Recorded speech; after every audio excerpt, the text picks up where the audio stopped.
poder y autoridad.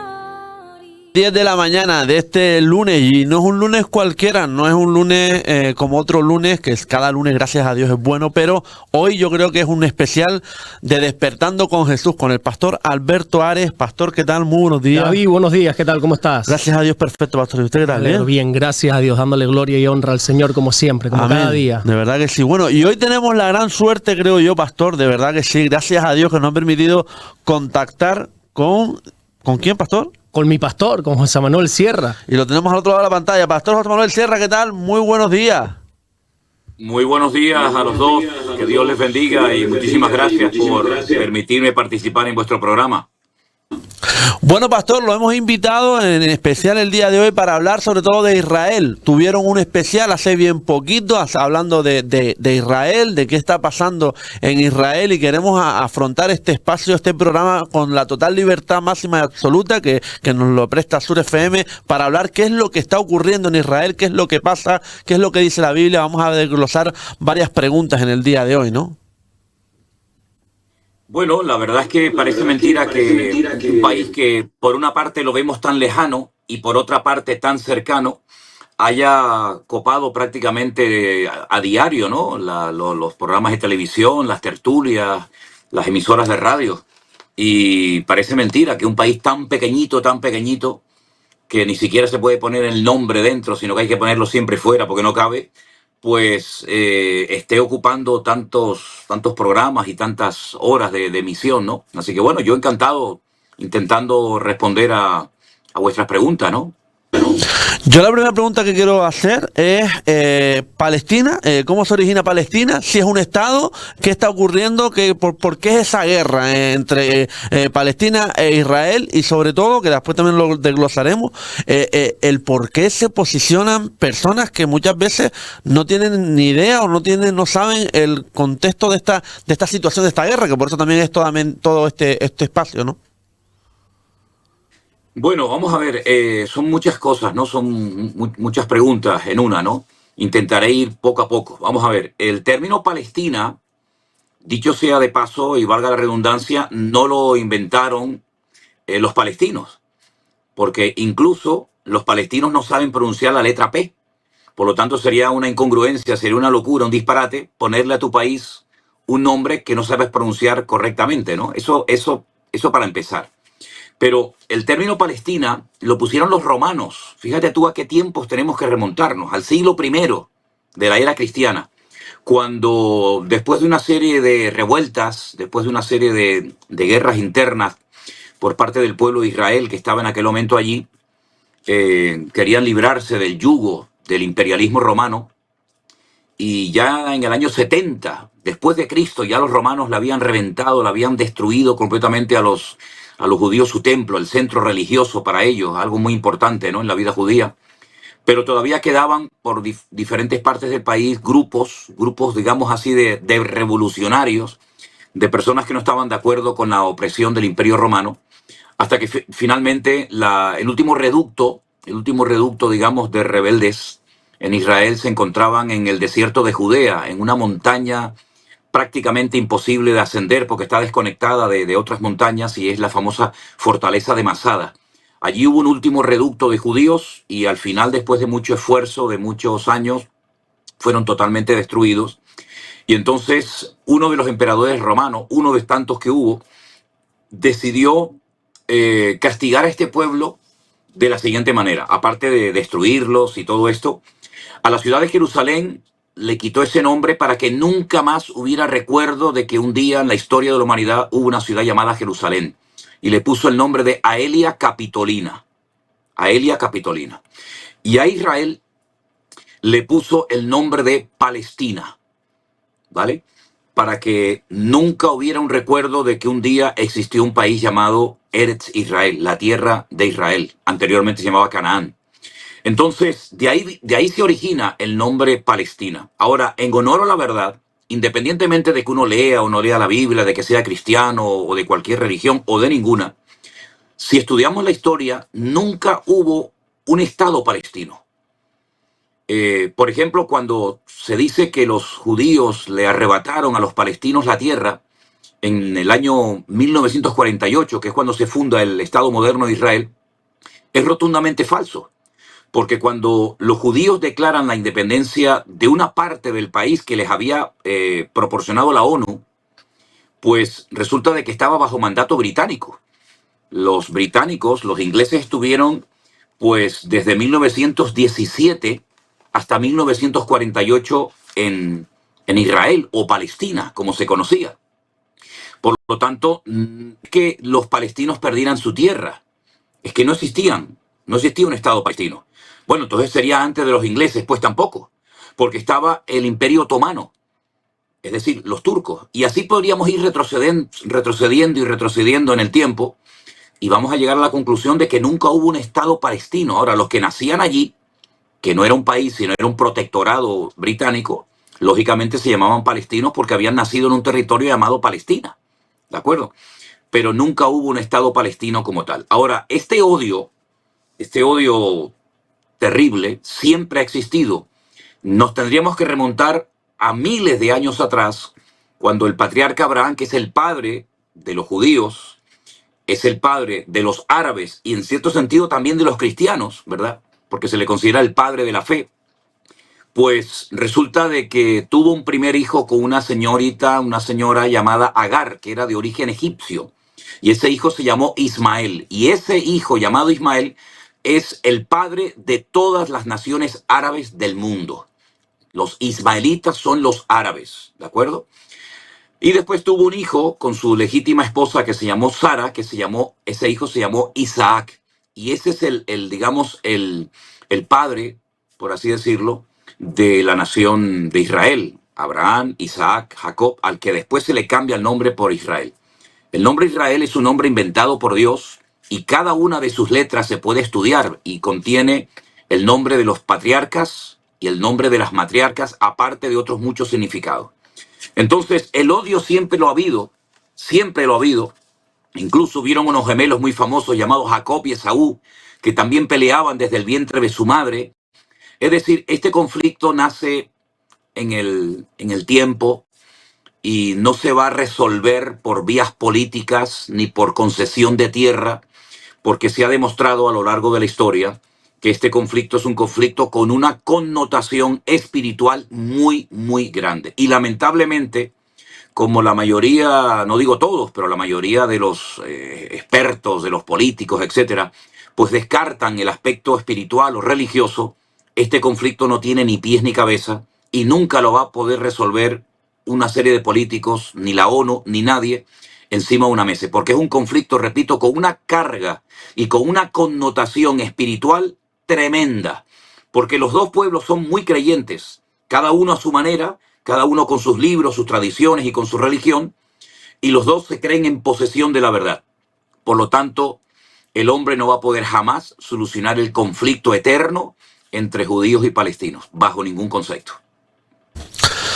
Bueno, la verdad es que ha estado, la historia está para contarla, pastor. La historia es esa, no, es inamovible, es decir, es algo que pasó y está ahí. Es decir, no nos podemos inventar absolutamente nada. Exactamente, la historia está ahí, están los escritos y como estaba diciendo ahora el pastor José Manuel Sierra, hay que contar, hay que conocer la historia, hay que hablar, no podemos hablar de lo que se desconoce. Y yo creo que de este conflicto que hay ahora mismo en Israel, la gente... Quizá no es la expresión correcta la que voy a decir, pero la gente simplemente está repitiendo como loros. Han escuchado campanas, no saben dónde, escuchan en las noticias a favor de quién hay que posicionarse y a favor y en contra de quién hay que oponerse y simplemente están repitiendo algo que han oído, pero no saben qué es lo que está sucediendo. Yo el otro día a unas personas que estaban discutiendo porque yo estaba defendiendo a Israel y me decían que era una locura, que no sé qué. Digo, mira, si yo te doy una chincheta, estoy convencido que no sabes ni siquiera ponerla sobre Israel. No sabes ni dónde está. Tú no tienes ni idea de lo que está sucediendo. Y entonces la gente simplemente está repitiendo como loros lo que en las noticias, vendidas, por supuesto, en las noticias se está diciendo. Bueno, también tengo otra de las preguntas y es la siguiente, ¿no? ¿Hay algún sentido en que este conflicto sea consecuencia del pecado humano o del alejamiento de Dios, pastor Sierra? Todos los conflictos bélicos me da igual quién los haya producido o quién los esté manteniendo, son producto y son resultado de la degeneración del ser humano. Hay un versículo en la Biblia, en una carta que se llama Santiago, que dice: ¿de dónde vienen las guerras y los pleitos entre vosotros? La Biblia es muy clara en cuanto a esto.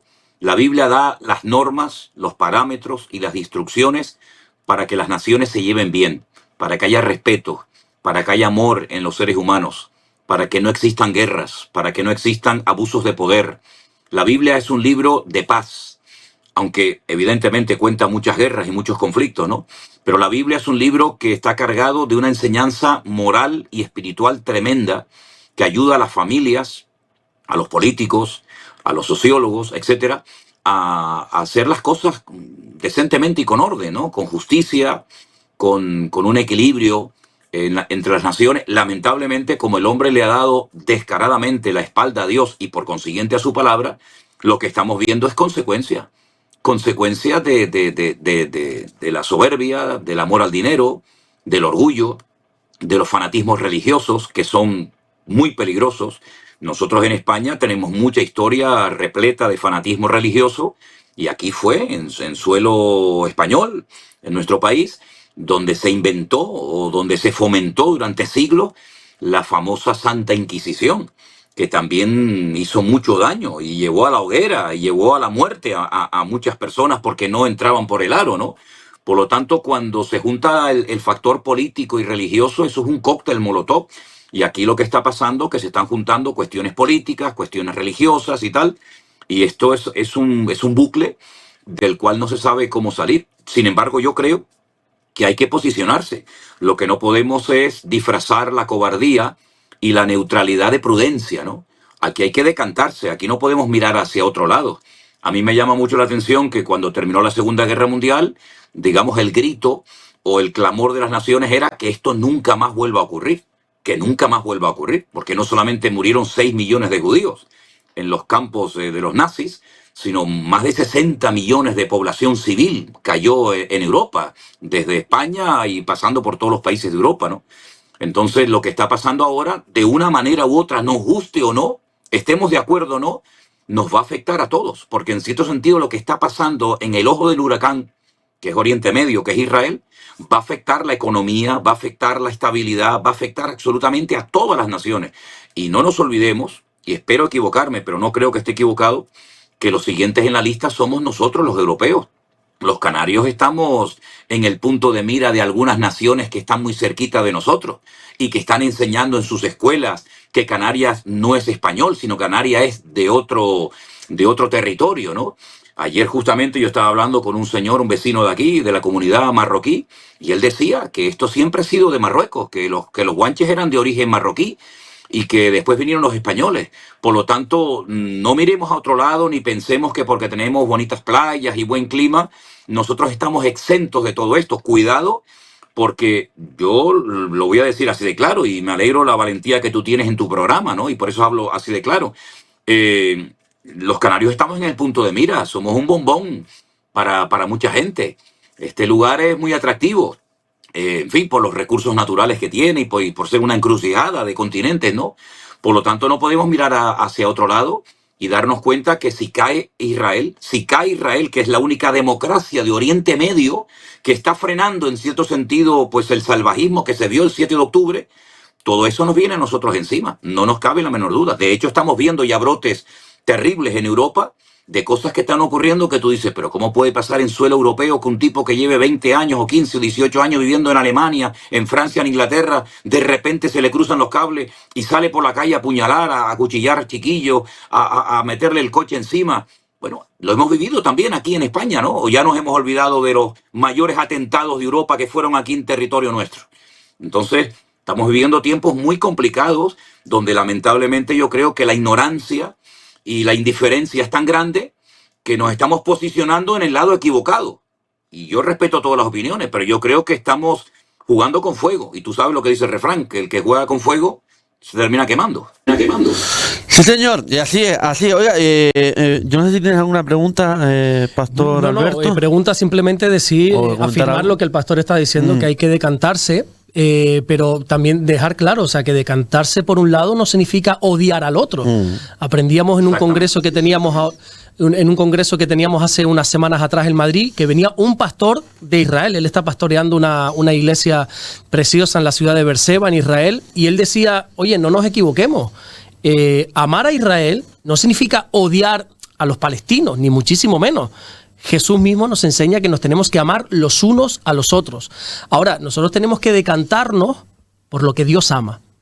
Y Dios fue claro con Abraham, bendeciré a los que te bendijeren.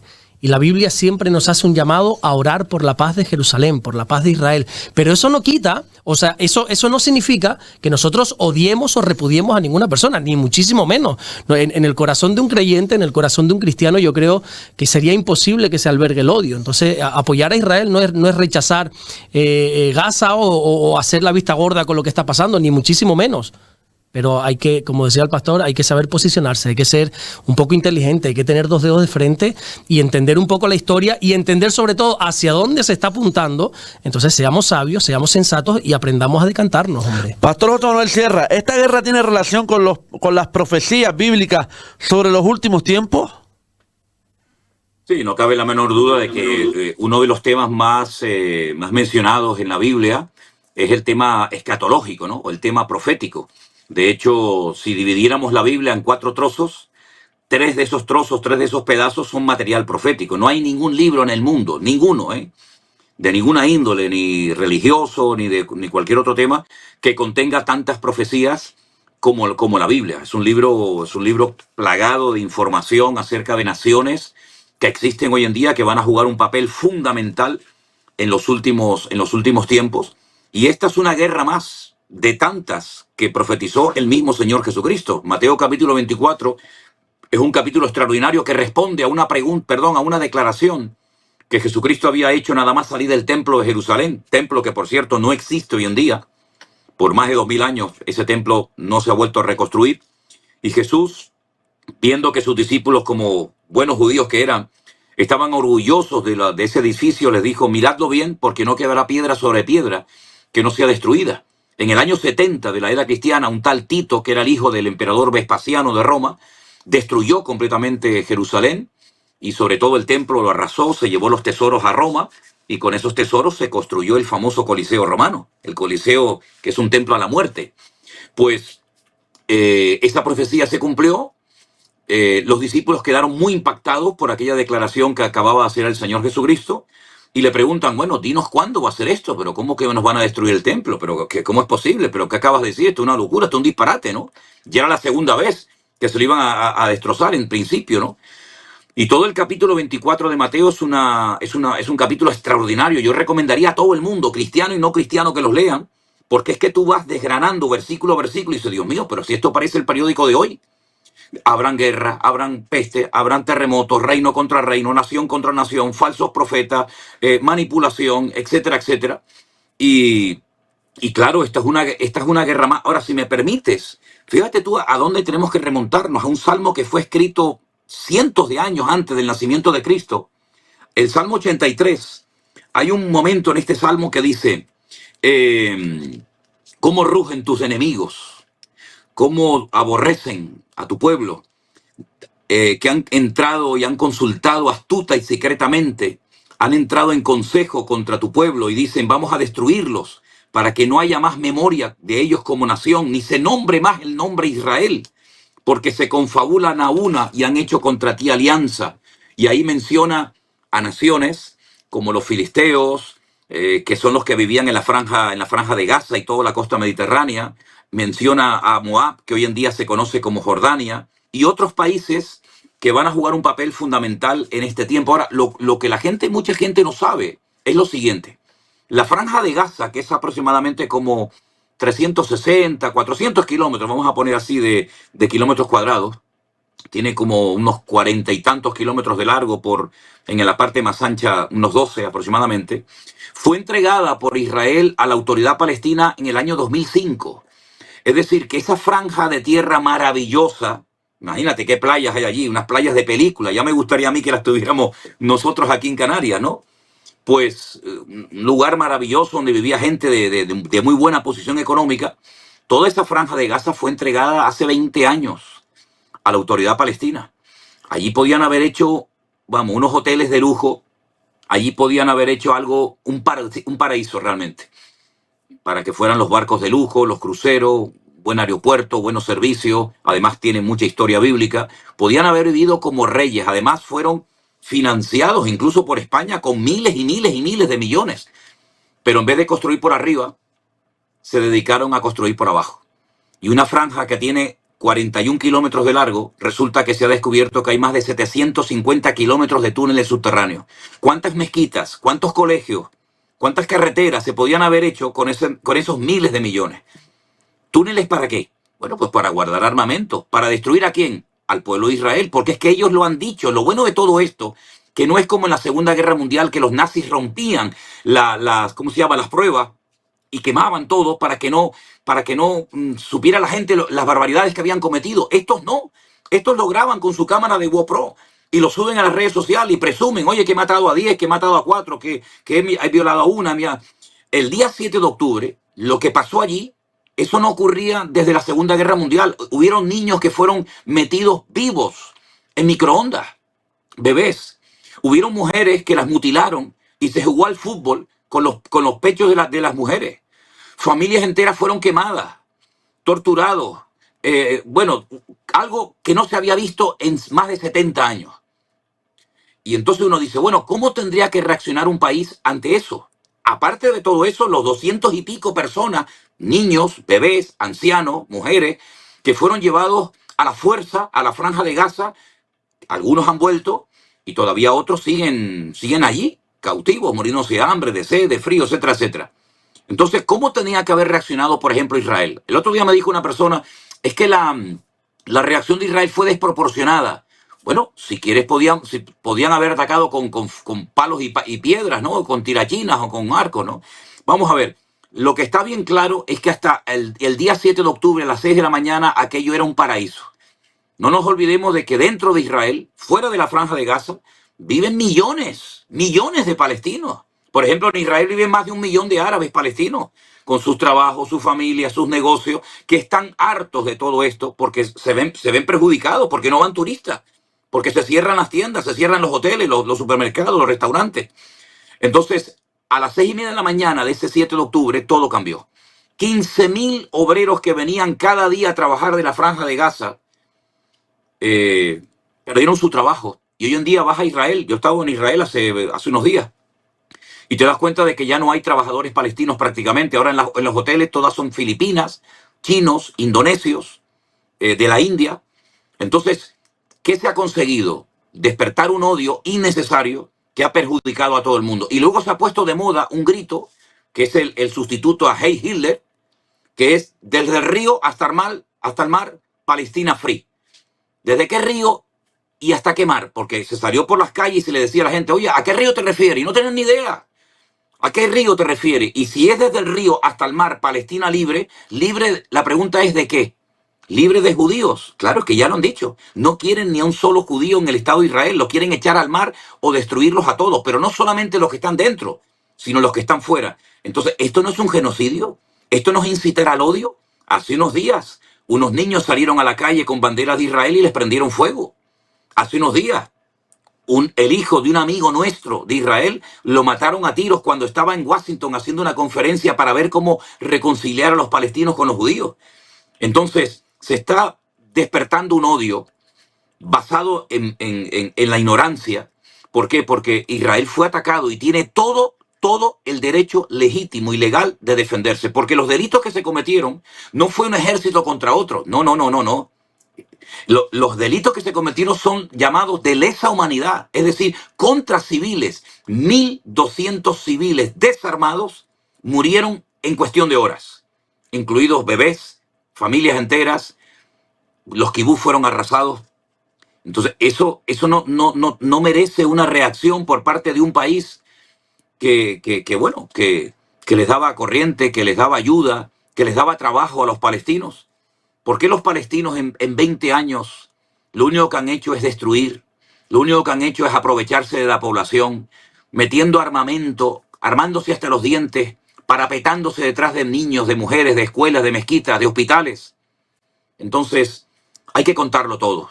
Yo no estoy aquí para defender a nadie, porque tanto los judíos como los palestinos necesitan mucho de Dios. Los dos pueblos están perdidos y son irreconciliables si no hay el amor de Dios en sus corazones y en sus vidas. Pero hay que decirlo todo. Y no solamente eso, y termino porque no quiero extenderme demasiado en mi respuesta. Ellos también han dicho que quieren conseguir o que quieren conquistar Europa. Quieren conquistar Europa. Y en Europa vivo yo. Y a mí no me interesa que estas personas invadan mi tierra, invadan mi país y me prohíban comer jamón serrano si quiero comer jamón serrano, y que me prohíban ir a la calle vestido como yo quiera y que le pongan a nuestras hijas y a nuestras mujeres un burka, porque es la costumbre de ellos, y que yo tengo que orar 5 veces al día mirando. Oiga, nosotros vivimos en un estado, en un país de libertad, y yo no quiero perder nuestras libertades por fanatismos religiosos, ni de un bando ni de otro. Y aquí nuestra cultura ha sido la cultura que nosotros hemos elegido. Y la inmensa mayoría de la población en Europa y en Canarias y en España somos cristianos, o evangélicos, o católicos. ¿Y por qué tienen que atentar contra nuestras libertades estos señores? Bueno, ahora sí que sí, vamos con algunas preguntas que tenemos en el programa. Pastor, ¿cómo nos ayuda la Biblia a manejar emociones como la ira, la envidia o el propio orgullo? Bueno, la Biblia, si uno se rige por la Biblia, por lo que la Biblia dice, no es que nos ayude a manejar este tipo de emociones, sino que la Biblia nos da las directrices exactas a cómo poder trabajar con ellas, a cómo poder sobrellevarlas y sobre todo a cómo poder vencerlas. Por ejemplo, me hablas de la ira. Pues la Biblia nos dice cómo vencer la ira, cómo sobrellevarla, que es no dejándola habitar dentro de nosotros. La ira en sí no es un pecado. Pablo dijo, airaos, pero no pequéis. Tú en un momento dado, ¿cómo decirlo? Te puedes enfadar.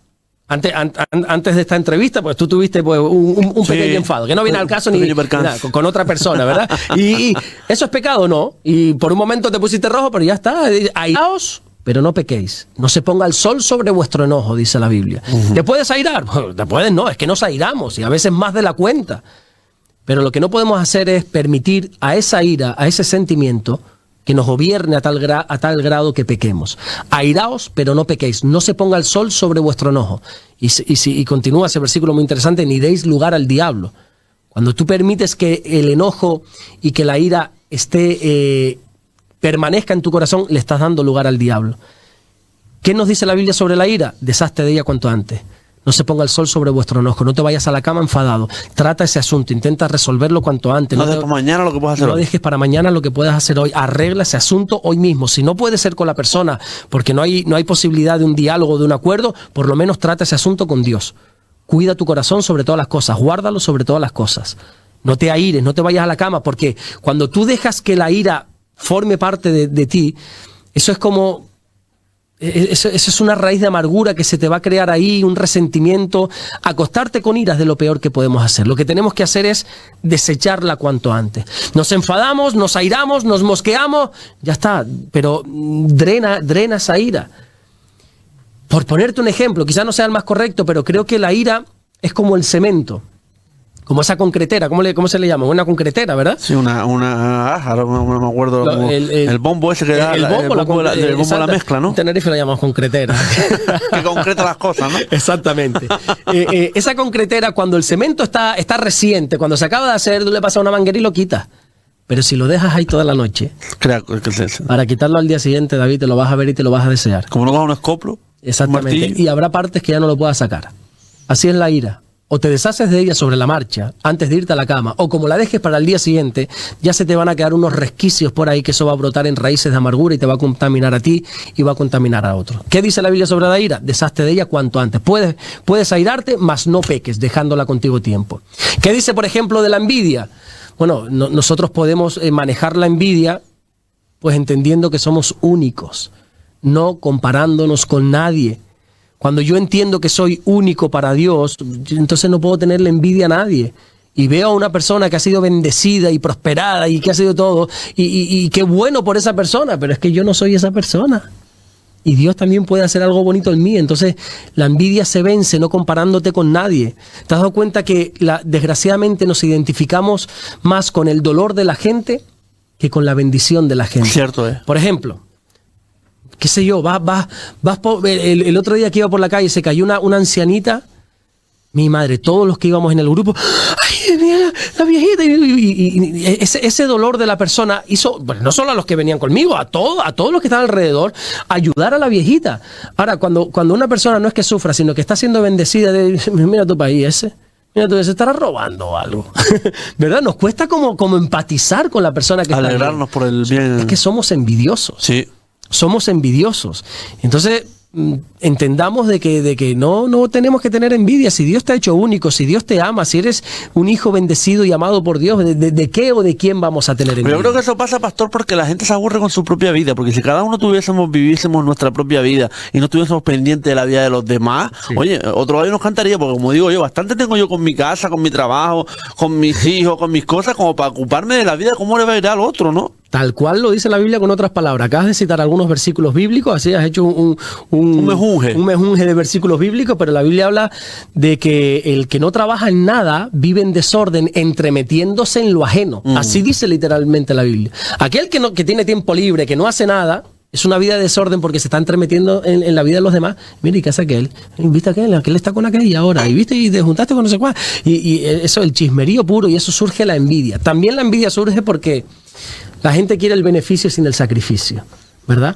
Por ejemplo, cuando la gente te ve aquí y dice, mira, David, y tiene su emisora, tiene su trabajo y tiene su esto. Ha pasado, ¿eh? Y tiene no sé cuánto. Y los que no son de aquí de Fuerteventura no tienen ni idea de lo que voy a decir, pero tú vayas a donde vayas, David está ahí con su cámara y grabando. Y ahí está la romería, no sé qué, David está ahí. Está la Semana Santa, David está ahí. Está el partido de fútbol, David está ahí. Pero luego te ven aquí con tu camisita. Mira tu país. Qué bien vive. Qué bien vivo. Pero tú sabes lo que el precio que yo he pagado por estar aquí. ¿Tú sabes el precio que yo pago? ¿Tú sabes las horas que mientras tú estás durmiendo, estás por ahí tomando cafecitos? ¿Tú sabes dónde estoy yo? ¿Tú sabes los desvelos que yo he tenido para levantar esto? Entonces la gente al final quiere el beneficio sin el sacrificio, sin el precio a pagar. Y eso genera envidia. Es más fácil envidiarte que trabajar todo lo que tú has trabajado para tener lo mismo que tú. Sí, claro. Entonces, como no estoy dispuesto a todo ese esfuerzo, pues te envidio, y encima la envidia después te lleva a criticar. Es que tú lo que tienes es porque no sé cuánto, es porque no sé qué, vete tú a saber, y historias y cosas. Entonces, la envidia no te compares con nadie. Eso lo hablábamos el otro día en Petit Comité, en la familia, ¿no? Es decir, cónchale, ¿cómo es como dice, si la envidia fuera tiñosa, bien de ¿eh? Exactamente. Qué pena, ¿eh? Qué pena, en vez de alegrarnos con la bendición de... Sí. Y yo creo que cuando tú te alegras por alguien, por el bien de ese alguien, ese del que te estás alegrando te va a querer bendecir también. Si yo, por ejemplo, porque no tengo ese llamado, ni ese anhelo, ni ese conocimiento de, por ejemplo, de tener una emisora de radio, no tengo, primero que no tengo el tiempo tampoco, pero no tengo ese conocimiento, ni Dios me ha puesto eso en mi corazón. Pero imagínate por un momento que yo quisiera.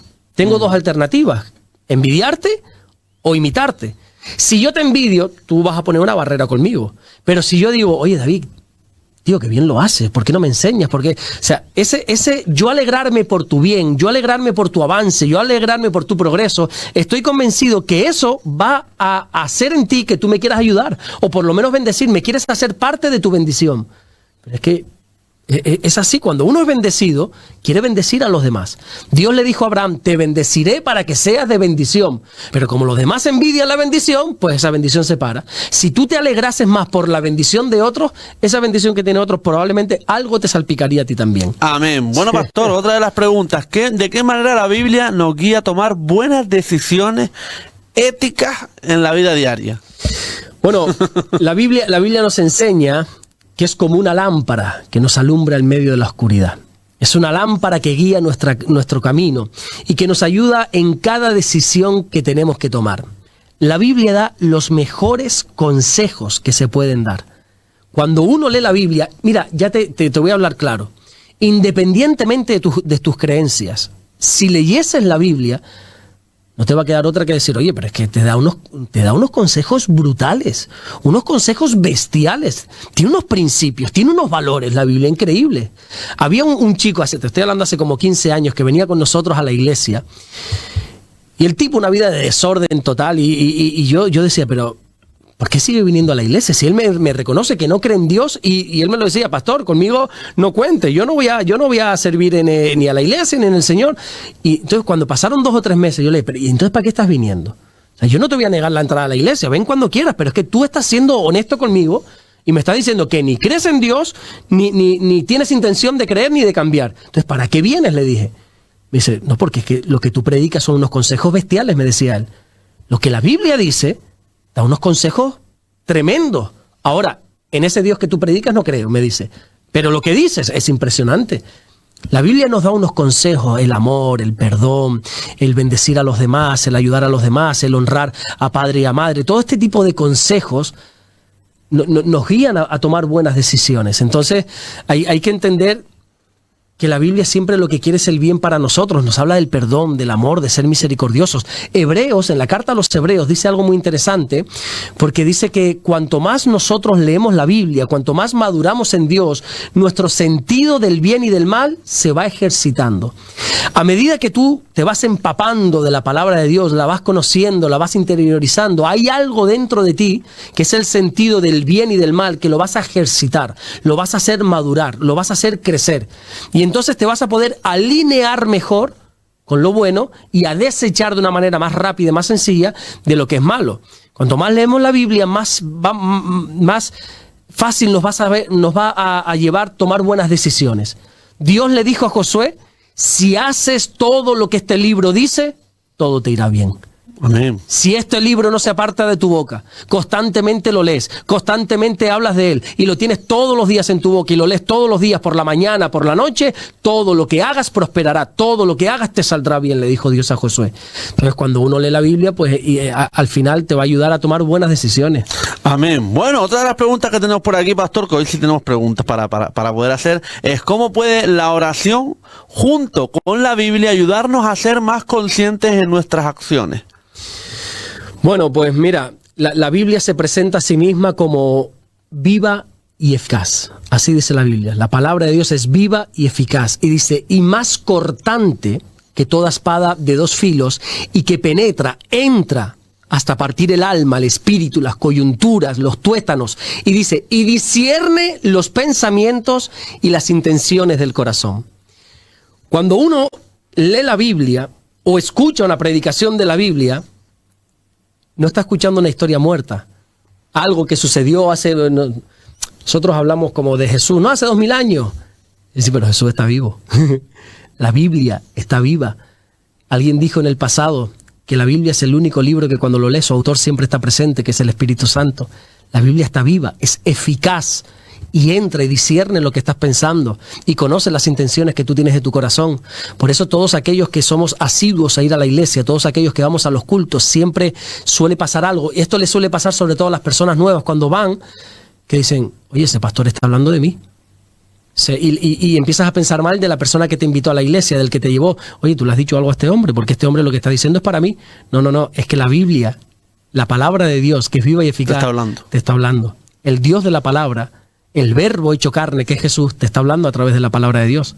Por ejemplo, dice la Biblia que cuando María se queda embarazada por obra y gracia del Espíritu Santo, claro, nosotros no lo creemos ahora, pero vete y convence a José de que fue el Espíritu Santo y no fue una infidelidad. O sea, nosotros pongámonos en la piel de José. Y dice la Biblia, y José, como era justo, era un buen tipo, era un buen hombre José. José, como era justo y no quería infamar a María, la quiso dejar secretamente. Dice así literalmente la Biblia. ¿Qué significa eso?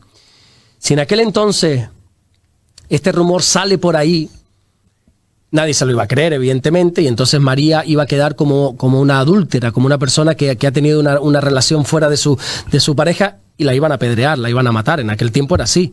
Entonces José, como era justo, dice, no, aunque María me ha hecho mal, me ha sido infiel, la voy a dejar secretamente, voy a desaparecer para que la gente piense, mira el sinvergüenza de José, se acostó con la novia, la dejó embarazada y la dejó y se fue. Esas eran las buenas intenciones de José. José no la quería dejar tirada, quería cargar él con la culpa.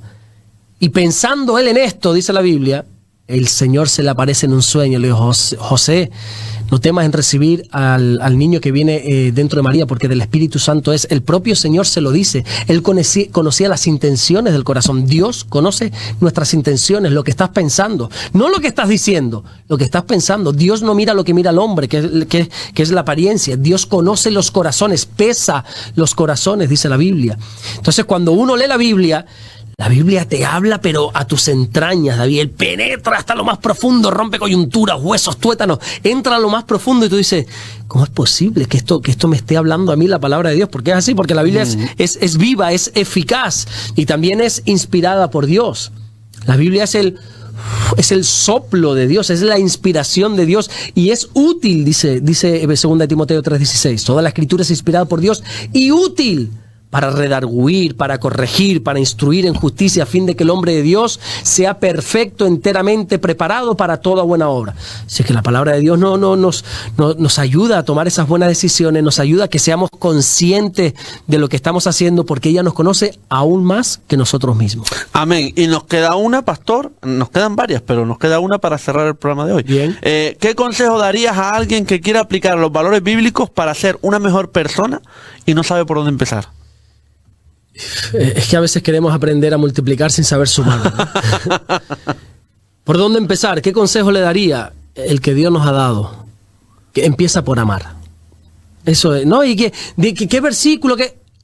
Amar. Eso es lo que hay que hacer. Si el cristianismo lo pudiésemos resumir en una sola palabra, sería amor.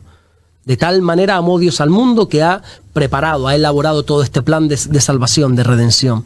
El primer mandamiento habla del amor. Es un mandamiento amar. Amarás a Dios, ¿verdad? Amarás a Dios sobre todas las cosas, con todo tu corazón, con toda tu mente, con toda tu fuerza, con todo lo que tienes, con todo lo que eres, ámalo. Y el segundo mandamiento es semejante a este también: amarás a tu prójimo. Todo se basa en amor. ¿Qué consejo le puedo dar a alguien que va a empezar? Ama. Ama a los que te hacen daño, ama a los que te aborrecen, ama a los que te ultrajan, ama a los que te aman, ama a los que te odian, ama a los que hablen bien de ti, ama a los que te maldicen, ama a todo el mundo. No dejes que el odio entre en ti. Ese es el consejo más básico, pero más importante que se le puede dar a una persona. Y el otro consejo es: apasionate por la palabra de Dios. No se puede sobrevivir en Cristo sin leer diariamente su palabra. Ama y lee su palabra. Amén. A la semana que viene, pastor, vamos a empezar a añadirle, porque el otro día me hablaron de los apócrifos. Sí. Y no sé si sabes que... Bueno, tienes que saber lo que es. ¿Cómo no vas a saber lo que es? Los libros que algunos consideran que son bíblicos, pero no son inspirados por Dios. Exactamente. Que dicen cosas sí. interesantes. Explica, porque no hay... También. ¿Eh? También. No, aquí... No, yo no tengo problema. Yo puedo hablar. Yo te explico. Si tú me dijeras: bueno, ¿y cómo me tengo que amoldar yo a la santidad? ¿Cómo es una vida santa? Es que no hay un prototipo de vida santa. La Biblia dice en Primera de Pedro... será siguiendo los mandamientos, ¿no? Digo yo, no sé. Sí. Efectivamente. Y llevando una vida ordenada, ¿no? Correcto. Pero mira este mandamiento, este versículo que bonito de Primera de Pedro 1:15. Sino como aquel que os llamó es santo, sed también vosotros santos en toda vuestra manera de vivir.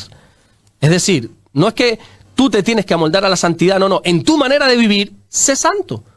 En ese estilo de vida que tú tienes, David, tienes que amoldar la santidad a él. Porque cada persona tiene un estilo de vida. Tú te levantas a una hora, tú vas a un puesto de trabajo diferente que al mío, tú te juntas con otra gente diferente a la mía, tienes otras actividades diferentes a la mía, tenemos muchas cosas en común, pero cada uno tiene su estilo de vida. Entonces Dios dice: en tu manera de vivir, sé santo. Mira, yo me acuerdo, perdón que lo corto, pastor, yo me acuerdo perfectamente cuando yo era jovencito, tendría unas 13, 14 años más o menos, yo tenía amigos que llevaban una vida que a mí no me gustaba. Y yo me juntaba con niños más pequeños que les gustaba el fútbol y yo ordené mi vida de esa manera. Es decir, yo no quise seguir con las amistades que tenía porque llevaban una vida que a mí me parecía que no era la adecuada, que era estar bebiendo, fumando y demás. Sin embargo, me iba con gente que era más sana y practicaba el deporte, ¿no? Bueno, muy sabio por tu parte. Pues es un muy buen ejemplo. En tu caso, tú usaste el fútbol para saber lo que querías y lo que no querías, pero según como sea nuestra vida, da igual cómo sea nuestra vida, lo que podemos y debemos hacer es amoldar la santidad a nuestra vida. No hay una vida santa. ¿Por qué digo esto? No hay un prototipo de vida santa. Nuestro Señor Jesucristo, que no es que fuera santo, es que no cometió, no conoció el pecado. Él es santo, santo, santo. Él es perfecto, íntegro, inmaculado. Jesús no conocía el pecado. Sin embargo, Él se sentaba a la mesa con prostitutas, con borrachos, con pecadores. Y si tú me hablas de una vida santa, de un prototipo de vida santa, no te juntes con esta gente, no te sientes con esta gente. Sin embargo, Jesús lo hizo y Él era santo. ¿Por qué? Porque Él en su manera de vivir guardó la santidad. Amoldó la santidad a su manera de vivir. Bueno, Él era santo, ¿no? No es un buen ejemplo hablar de Jesús para esto en ese sentido, pero como sea nuestra vida, en el trabajo que esté, hay mucha gente que a mí me ha dicho muchas veces, estoy orando a Dios para que me cambie de trabajo, porque en mi trabajo todo el mundo blasfema, nadie es creyente. Digo, no, deja de orar de esa manera. Lo que tienes que hacer es entender que quizá Dios te ha puesto en ese trabajo para que tú contamines al resto. No te dejes contaminar. Entonces tú en ese trabajo, sé santo. En esa manera de vivir que tienes, sé santo. Y cuando vayas por las tardes a donde quiera que vayas, a la plaza, a ver a tu familia, a donde quieras, sé santo. En tu manera de vivir, sé santo. Y la santidad hará el resto. Ya la santidad, cuando tú eres santo en toda tu manera de vivir, ya la santidad, que la santidad es el fruto de lo que el Espíritu Santo hace en nosotros, el Espíritu Santo, el Ruach HaKodesh, el Espíritu de la santidad, el Espíritu Santo ya va a ser el resto en nuestras vidas. Ya el Espíritu Santo nos va a decir, esto no lo hagas, no lo hagas, esto sí, hazlo. No sé si a ti te ha pasado, David, de que quizá antes de conocer a Dios, pues podías decir cualquier palabra que no pasaba nada, pero ahora no has dicho esa palabrota o no has dicho esa mentira y algo te dice, ey, ¿qué estás haciendo? Sí. ¿Qué estás haciendo? Y uno podría decir, bueno, es la conciencia. Es el Espíritu Santo, que dice la Biblia que nos convence de todo pecado. Y esa santidad que tenemos dentro nos va guiando. Yo sigo con mi mismo estilo de vida, trabajando en el mismo sitio, estando con la misma gente, pero ya el Espíritu Santo va filtrando ciertas cosas, ¿verdad? En tu caso, como tú decías antes, el fútbol me hizo separar de este, de aquel, del otro. Sí. Ese es el trabajo de la santidad. La santidad, o sea, Dios dice, todo te es lícito. David, puedes hacerlo todo, ahora no todo te conviene. Ese trabajo es el Espíritu Santo y te dice, esta persona no te conviene. Esa palabra que vas a decir no te conviene. Eso que quieres tomar, no te conviene. Eso hacia donde quieres ir, no te conviene. Tú sigues con tu mismo estilo de vida, pero el espíritu de la santidad te va diciendo esto sí, esto no, esto sí, esto no. Y no es un remordimiento de conciencia, no es la conciencia hablándote, es el Espíritu Santo santificando tu vida. Cuando tú has cumplido esas 4 cosas, la palabra, la oración, el servicio, apartarte del pecado, y ya vas a poder empezar a recoger ese fruto de la santidad poco a poco, y Él va a ir guiando tu vida. No existe un prototipo de vida santa. En tu manera de vivir, dice la Biblia, sé santo. Y en eso hablé un poquito, para no extendernos mucho más, pero en eso, de eso hablé un poquito, de cómo la santidad nos ayuda en nuestra vida, nos ayuda a tomar esas decisiones. La propia santidad te filtra de personas, de trabajos, de cosas que uno no debería estar. Has hablado, pastor, del comienzo, de que 2 personas se hicieron pasar por la iglesia y qué peligroso es desvirtuar el mensaje. Y lo digo sobre todo porque yo, por ejemplo, que estoy viendo también otra serie, aparte de la de Jones, estoy viendo también la de los cuentos de la criada, que se basa en cuando Abraham, creo que era, tuvo la criada, ¿no? Que tuvieron... exactamente, se basa en que da un golpe de estado en Estados Unidos, tienen llaman Galia, creo que es el poblado, y tienen criadas que las utilizan porque no es fértil y por obra y gracia de Dios, y tienen que usar a las mujeres fértiles para que tengan hijos con los comandantes que dieron el golpe de estado, etc. Entonces, es muy peligroso desvirtuar el mensaje y llevarlo a ciertas conveniencias de ciertas personas. Pero por desgracia esto pasa más de lo que pensamos. Sí. Pero Pablo dijo, estoy maravillado de que tan pronto os hayáis alejado del evangelio, del verdadero evangelio. No es que haya otro evangelio, dice Pablo. Exactamente. Pero algunos os han venido con cuentos chinos como esto, perdón por lo de chino, es una expresión que aquí usamos sin denigrar a nadie, ¿vale? Con cuentos de esto, con fábulas, y os han apartado. Ahora bien, dice Pablo, si alguien os anunciara un evangelio diferente al nuestro, así sea un ángel del cielo quien lo haga, sea anatema, sea maldito, dice Pablo. Hay de aquel que cambie de la palabra de Dios una jota, una tilde, lo más mínimo. Exactamente. No se puede hacer. Que lo hagan, pero allá las consecuencias. Pero yo siempre he dicho y creo que no estoy equivocado, ni mucho menos, creo que no estoy equivocado, que la culpa no solamente lo tienen estos maleantes y estafadores del Evangelio, que se quieren lucrar del Evangelio, que para tener ganancias deshonestas juegan con la fe de la gente, porque al final uno lo entrega todo por la fe, y uno se lo tiene que entregar todo a Dios, pero entonces te pillas con un maleante de estos, que no quiero usar palabras más fuertes, con un sinvergüenza de estos estafadores del Evangelio, y te saca todo por la fe, despluma a la oveja, le quita absolutamente toda la lana, ese mal pastor y la trasquila bien trasquila. Claro, entonces el mayor sinvergüenza es ese hombre o esa mujer que hace eso en nombre de la fe, pero la culpa también la tiene el rebaño, porque el rebaño, como no conoce el mensaje, entonces se cree cualquier cosa. Pero por eso la Biblia dice escudriñar las Escrituras. Ay, muchas veces lo has comentado aquí, es decir, no me hagan caso a mí, lean la Biblia. Exactamente, es que yo puedo y me equivoco seguramente una brutalidad. Yo porque aquí hablo y parece que yo estoy aquí dando cátedra y la gente, uy, ¿cuánto sabe? Que yo no sé nada. ¿Quién fue el que dijo, yo solo sé que no sé nada? Sócrates, pues yo soy tipo Sócrates en ese sentido, solo sé que no sé nada.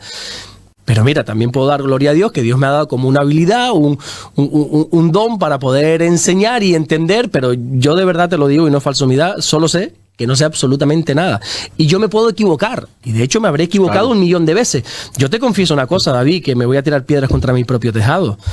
Yo escucho predicaciones mías de hace 10 años, y yo mismo hago así, me llevo las manos a la cabeza y digo, madre mía, ¿cómo pude decir eso? Pero ¿sabes lo peor de todo? No es cómo pude decir yo eso. El gran problema, el gran temor que yo tengo es cómo la gente que me escuchaba decía amén a eso que decía yo. Entonces la gente al final, como lo está diciendo un pastor, amén. No, señor, no digas amén a todo, que no. Es que es tan fácil manipular la palabra de Dios. Te podría sorprender lo fácil, lo sencillo que es coger un versículo, sacarlo de su contexto, hacerte creer que dice otra cosa y para mis propios beneficios manipularte a tal grado, meterte el miedo en el cuerpo de como no me obedezca vas a estar en maldición. Es que eso mismo, lo que está comentando, pasa en la propia serie. Y aunque es una serie de ficción, pasa hoy en día que muchas veces le meten a las personas un pensamiento, es decir, y aquí por ejemplo, lo que nosotros intentamos es que se escuche lo que es la palabra, y el propio pastor lo dice, no me hagan caso a mí si no quieren, no escuchen, no vean el programa, lean la Biblia. Exactamente, hay un pastor que dice algo muy bonito, él predica de una manera muy sencilla, de hecho él dice, si estás buscando teología, en mí no la vas a encontrar, yo predico de una manera sencilla, y él se presenta a sí mismo ni siquiera como pastor, sino como un mensajero, dice él. Ha hecho una gran reflexión, y yo hoy no me ha dado tiempo de hacer preguntas, pastor. Ya se terminó el programa, ¿eh? Casi, llevamos 47 minutos, casi, pero quiero hacerle una pregunta yo hoy, porque el pasado jueves lanzábamos una pregunta a la audiencia, y la vamos a ir haciendo durante toda la semana. Y le voy a hacer la pregunta al pastor, ¿no? Pastor, ¿qué momento en su vida ha sido el momento más feliz que ha tenido? El momento más pletórico, el momento más lleno que ha tenido en la vida. Uy, pues mira, a lo mejor quedarme con uno, no sé si te podría dar uno en concreto. Tengo varios. No sé, me viene ahora a la mente, hay un momento que no se me va de la mente. Claro, lo bonito sería decir aquí el momento en que me casé, y es verdad, fue un momento muy bonito.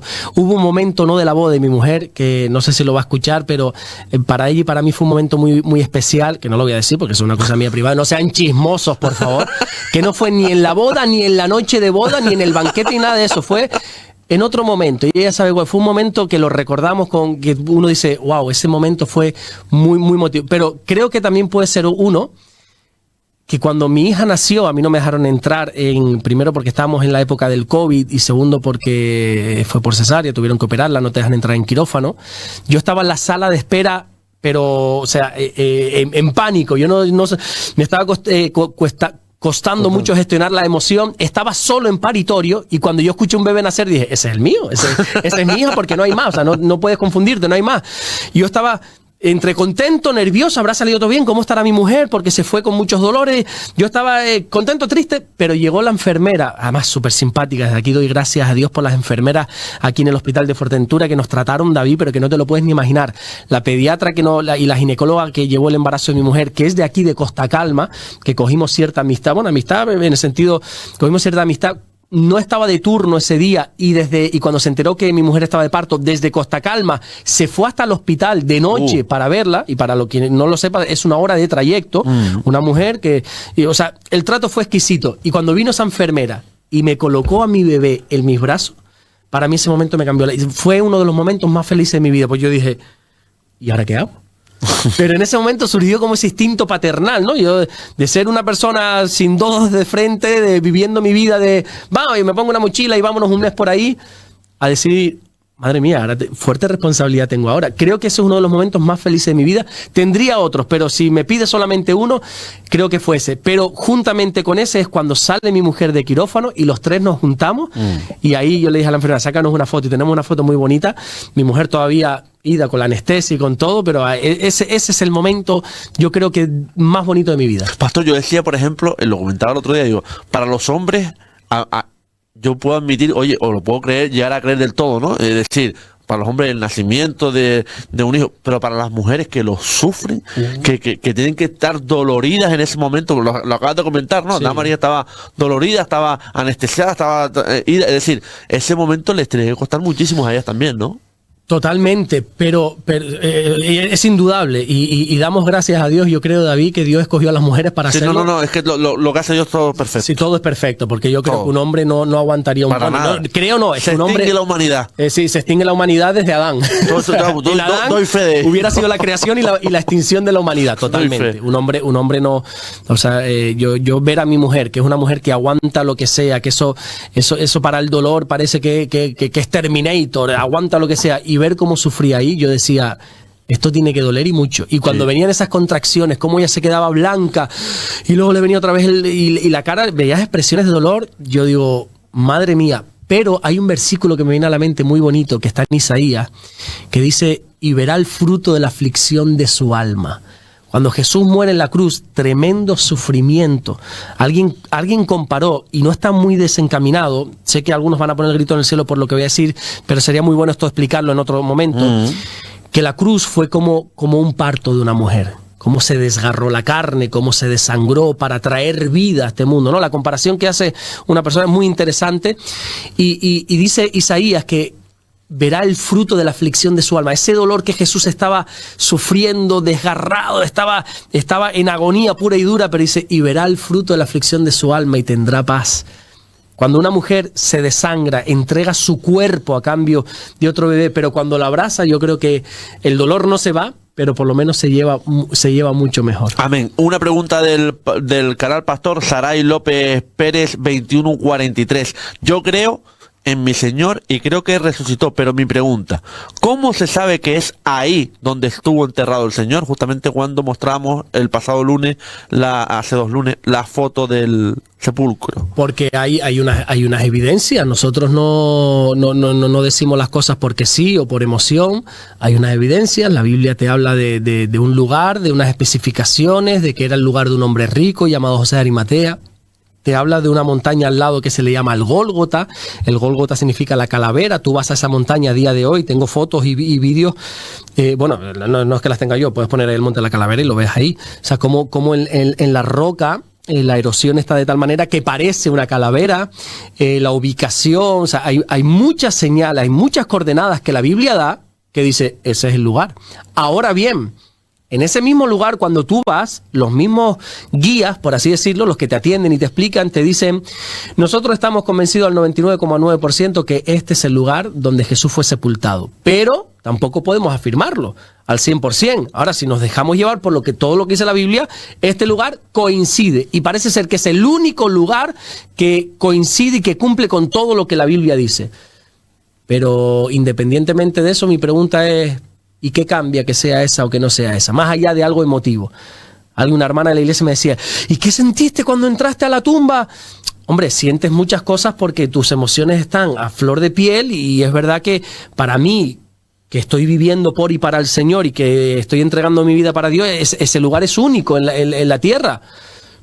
Pero al final el Señor ya no está ahí, el Señor está en mi corazón. perdón por esta expresión, da lo mismo que haya sido ahí que haya sido allá. Me da exactamente lo mismo, porque al final no me tengo que quedar con el lugar, sino con lo que sucedió en el lugar. El Señor ha resucitado. ¿Por qué buscáis entre los muertos al que vive? Él ya no está aquí, sino que ha resucitado. Eso es lo importante. Pero la Biblia te da unas directrices, unas coordenadas, una ubicación, por así decirlo, que todo apunta a que sin duda alguna es ese lugar. Pastor Alberto Ares, como siempre, como cada programa. Excelente, gracias de verdad. Gracias a ti, David, por este espacio. Eres un valiente, de verdad. ¿verdad? Muchas gracias, Pastor. Dios me lo bendiga. Dios te bendiga, David. Hacemos un ratito pequeñito, nada, 5 minutos y enseguida el rebumbio, la información deportiva en Sur FM. No te vayas hasta ahora.